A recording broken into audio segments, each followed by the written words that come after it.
Alex, I think the only reason that you can have these sort of groups doing these things and not having any sort of repercussions, any sort of punishment, because they're totally connected with the intelligence of those countries. Exactly. And they're doing, by the way, you remember since the war against Iran started, the main plan on the part of Israelis was to invade Iran from Iraqi Kurdistan. And we know from the intelligence from Iranian sources that the British government and France were totally, they were training these people. They were sending the weapons. Donald Trump himself said he sent a lot of weapons to these people, but they were training these people. Just 2 or 3 days ago, they had again after years, the ISIS coming to Iraqi Kurdistan and say, "We are here right now. We are prepared to attack Iran."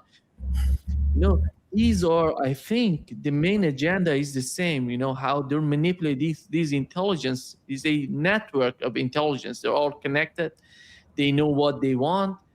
Because many people are thinking that what is happening in Europe is disconnected with what's going on in the Middle East. They're all connected, and they know what they're doing. Yes. Yeah, exactly. This is, the thing. I don't want to sound like a broken record, but it's this. It's the conflict between two systems of governance, and the the imperialistic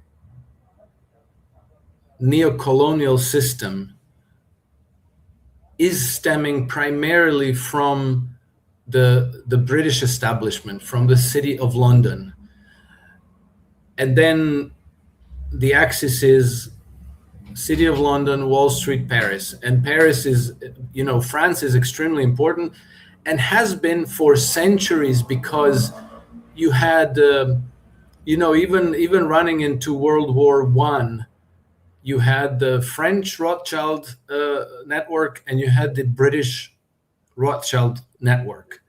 The same is true today. You have in London Nathan Rothschild, and you have in Paris Alexander Rothschild. And so, if you pay attention to events, you will see that when it comes to important policy plans and agendas, that they always, London and Paris always work in cahoots. When it was time to plunge the United States into a civil war and destroy the United States, it was London and Paris who were coordinating anti-US actions. I don't think it's different today, because they, whatever their agenda is, it's not a pro-US agenda. They want to use the United States as the global policeman, but they would prefer if the United States didn't exist. They would prefer to somehow balkanize it, either make it into their clients or make it into a collection of smaller states that are mutually hostile to each other.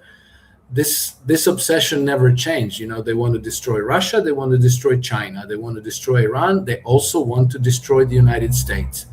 And I think that Donald Trump's attack on Iran was a massive blunder, because he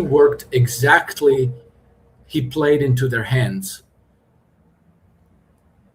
But I hope that now this is obvious. Maybe it's not, but it should be. Yeah. I think what's going on with the case of basically focusing on with this 14-point plan. Last night we've learned at midnight Eastern time, East Coast of the United States, based on the time zone of the eastern part of the United States. They have lifted all the sanctions on Iranian oil and gas and petrochemical. And if I'm not mistaken, it was, they were under sanctions of the United States for more than 7 years. And so this is the new change. On the other hand, I think what is important for the survival of the agreement is not that much related to what the United States and Iran can do. It's basically based on what Benjamin Netanyahu decides to do in Lebanon, because Lebanon is the first point. And right now, Israelis are reporting that Donald Trump is putting a lot of pressure on Benjamin Netanyahu, not only right now, but as time goes by, maybe he's going to increase the pressure because he doesn't want Israel, because as a part of the deal, Israel must get out of Lebanon, withdraw from Lebanon. Yeah. And that is totally against the Israeli agenda. The agenda on the part of Ben Gvir, Smotrich, they're so vocal about what they want. They want to annex West Bank, Gaza, the southern part of Lebanon. They call it buffer zone or security zone, doesn't matter. It means that that's going to be part of Israel. So bringing back Israelis or pushing back their sort of agenda is so difficult. I don't know, how do you see the situation between the communication between the two administrations at this particular moment, which they know this disastrous war has cost them huge sort of strategic defeat? Yes. Look, and the statements coming out of Israel these days are hysterical, and they're very hateful of the United States. I mean, I find them shockingly hateful towards the United States. Like the Americans betrayed them because the war didn't go exactly as they wished. As though the United States doesn't have an existence of their own, like they exist only to serve Israel, and if they refuse to serve Israel, well, we hate the United States all of a sudden. The problem, I think, is in the very deeply entrenched Zionist interests in the United States, which have been weakened, but which are obviously still very powerful, and we can see that by the fact that they've been able to insert the Section 224 into the NDAA Act for 2027. That now that section is 2019. They moved it about, and then Senator Tom Cotton inserted Section 622, which is, one is the merging of U.S. military with Israel. The other, intelligence. Yeah, intelligence, technology, data, basically whatever Israelis want. Everything. Yeah, like they're going to get in, they're going to be in all the meetings, they're going to be getting all the clearances, they're going to have access to all the technologies, everything. And then Tom Cotton's section is the same for sharing of intelligence, meaning CIA stuff, which are absolutely shocking developments. So I'm not so worried about Trump, because what he does, what he says, it's kind of in the spotlight. It's obvious. People can react to it. But what the Congress is doing, this is a huge problem. And so this National Defense Authorization Act, the process is going to run through October of this year. We'll see whether the pressure from the public will force Congress to scale back this cooperation with the Israelis.